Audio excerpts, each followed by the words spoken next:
बदायूं में civil line थाना क्षेत्र के जवाहरपुरी मोहल्ले में एक बुजुर्ग ने एक युवक और एक युवती पर गंभीर आरोप लगाए हैं। बुजुर्ग कैलाश तिवारी का कहना है कि उन्होंने अनाथ समझकर एक युवती और युवक को अपने घर में रखा था, लेकिन उसी ने उन्हें कथित रूप से 10 दिन तक बंधक बनाकर रखा और मारपीट की, साथ ही घर से निकाल दिया। बुजुर्ग का ये भी आरोप है कि उनकी पत्नी, जिनके नाम मकान था, उन्हें भी आरोपियों ने मार दिया। फिलहाल इन आरोपों की आधिकारिक पुष्टि नहीं हुई है। सूचना पर पुलिस ने मामले की जांच शुरू कर दी है और तथ्यों के आधार पर आगे की कार्रवाई की बात कही है। आपका नाम क्या है? कैलाश। कहाँ रहते हो? जवाहरपुर पुलिस चौकी सामने। आपने पूरी मीडिया के लिए आज बुलाया है यहाँ पर, आपने क्यों बुलाया? क्या आपकी परेशानी बताइए। परेशानी सर ये है कि मैं हाथ पैरों से विकलांग हूँ, फालिज गिरी हुई है जी। उमेश पुत्र होलकर जी। निवासी रसूलपुर बिरही का रहने वाला। कौन है ये?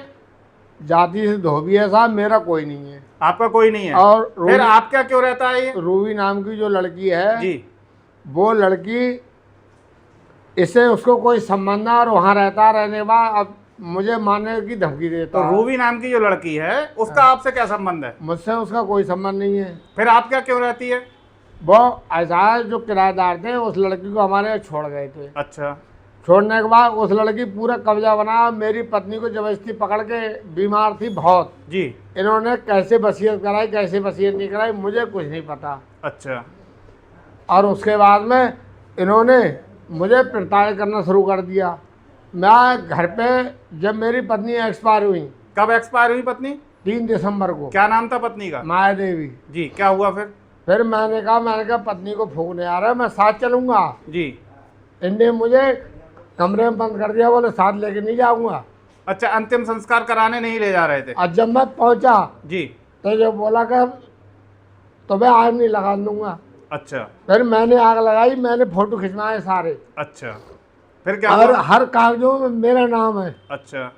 मेरे आधार में, पैन कार्ड में और वोटर आईडी में सारे नाम मेरे हैं। तो ये लोग ऐसा क्यों कर रहे हैं कि अपनी संपत्ति बता रहे हैं उसको? वो संपत्ति साहब छीनने की, वो अब मैं कमजोर आदमी फालिज का मरीज हूँ।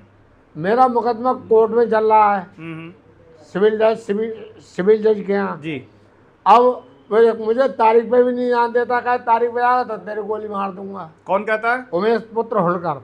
उमेश कहता है? हाँ जी। उमेश काम क्या करता है? शराब की भट्टी में 6,000 रुपये महीने की नौकरी करता है। और उसने अभी एक मकान, एक में कल्लू डॉक्टर के सामने स्कॉर्पियो निकाली 25 लाख की। ओहो। और 2 स्कूटी निकाली, एक बुलेट निकाली है। अब आप समझ सकते हैं, 4 प्लाट लिए। अब आप समझ सकते हैं 6,000 की नौकरी करने वाला स्कॉर्पियो खरीद लेता है, बुलेट मोटरसाइकिल खरीद लेता है, मकान बनवा लेता है, 4 प्लाट ले लेता है, 4 प्लाट। हाँ, और स्कूटी ले ली। स्कूटी भी उसी पैसे से? हाँ। ये पैसा कहाँ से आया उसके सब पास? मेरे घर से ले गया सर। आपके सारे निकाल लिए पैसे? फ्रिज वगैरह सब चीज ले गया।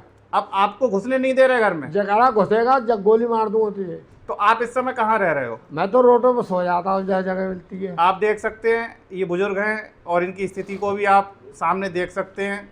और ऐसे बुजुर्ग के लिए रोड पे छोड़ दिया गया है, जबकि इनके 2 मकान हैं, संपत्ति है, उसके बावजूद ये रोडों पे मारे फिर रहे मैं हैं। तो सर ये कहता हूँ एक मकान में तो कम से कम मुझे रहने को दो। आपने कहीं एप्लीकेशन वगैरह दी इसकी? हाँ, शिकायत की?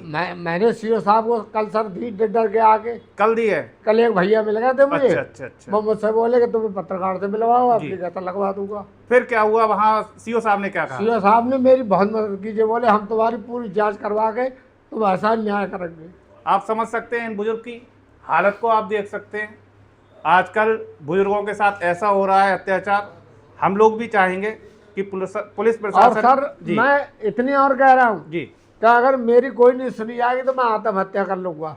अरे नहीं, ऐसा नहीं करते हैं। और योगी जी तक के पास जाऊंगा। आप क्या गुहार लगाना चाहते हो हमारे माध्यम से? मुझे न्याय चाहिए। न्याय चाहिए, और हम भी यही चाहेंगे कि इनकी बात को सुना जाए